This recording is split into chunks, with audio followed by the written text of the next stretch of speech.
Hi friends, இன்னைக்கு நம்ம வெற்றில் cooking பயணம்ல ஒரு டிஃப்ரெண்ட்டான சிக்கன் ரெசிபியை பார்க்க போகிறோம். சிக்கன் வாங்கினா எந்த மாரி செஞ்சு பாருங்க.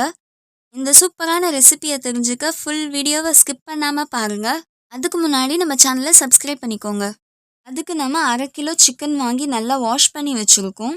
அதில் 2 ஸ்பூன் மிளகாத்தூள், 1 ஸ்பூன் கல்லுப்பு, 1 ஸ்பூன் மஞ்சள், அரை எலுமிச்சை சாறு இதெல்லாம் சேர்த்துட்டு நம்ம நல்லா மிக்ஸ் பண்ணிக்கலாம்.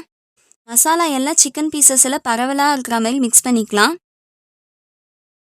பாருங்க, நல்லா மிக்ஸ் பண்ணியாச்சு. மசாலா எல்லாமே சிக்கன் பீசஸில் மிக்ஸ் ஆகியிருக்கு.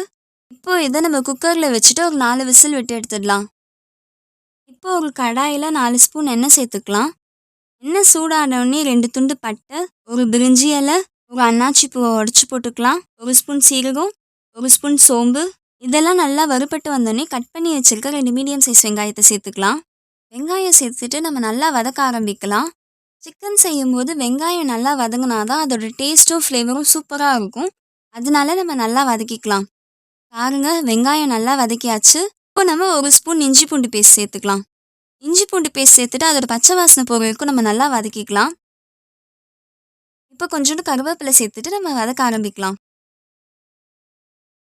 இஞ்சி பூண்டோட பச்சை வாசனை போயிடுச்சு. இப்போ நம்ம கட் பண்ணி வச்சிருக்க 2 மீடியம் சைஸ் தக்காளியை சேர்த்துட்டு நம்ம நல்லா வதக்க ஆரம்பிக்கலாம். இப்போ நம்ம கொஞ்சோண்டு உப்பு சேர்த்துக்கலாம். உப்பு பார்த்து கம்மியாகவே சேர்த்துக்கலாம். ஏன்னா நம்ம ஆல்ரெடி கொஞ்சம் உப்பு சேர்த்துருக்கோம்.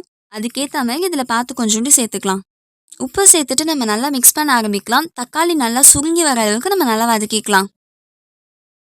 இப்போ நம்ம 2 டீஸ்பூன் கரம் மசாலா சேர்த்துக்கலாம். அது கூடவே 1 ஸ்பூன் சிக்கன் மசாலா சேர்த்துக்கலாம். மசாலா சேர்த்துட்டு அதோட பச்சை வாசனை போகிற வரைக்கும் நம்ம நல்லா வதக்கிக்கலாம். பாருங்க, மசாலாவோட பச்சை வாசனை போயிடுச்சு. இப்போ இதில் நம்ம வேக வச்சுருந்த சிக்கனை தண்ணியோடவே சேர்த்துக்கலாம். சிக்கன் சேர்த்துட்டு நம்ம நல்லா மிக்ஸ் பண்ணி விட்டுக்கலாம்.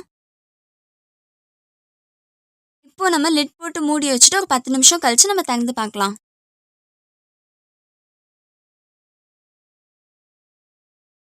பாருங்க, தண்ணிலாம் நல்லா குறைஞ்சி சிக்கன் சூப்பராக வந்திருக்கு. இப்போ நம்ம ஸ்டவ் ஆஃப் பண்ணிடலாம். அவ்வளோதான், சூப்பரான சிக்கன் ரெசிபி ரெடி ஆயிடுச்சு. இதை நம்ம சுட சுட சாப்பாடில் போட்டும் சாப்பிடலாம், இல்லைன்னா சாப்பாடுக்கு தொட்டுனும் சாப்பிடலாம். ரொம்ப சூப்பராக இருக்கும். இந்த மாதிரி சிக்கன் ரெசிபியை செஞ்சு பார்த்துட்டு எப்படி இருந்துச்சுன்னு கமெண்ட்ஸில் சொல்லுங்கள். வீடியோ பார்த்ததுக்கு தேங்க்ஸ். லைக் பண்ணுங்கள், சப்ஸ்கிரைப் பண்ணுங்கள்.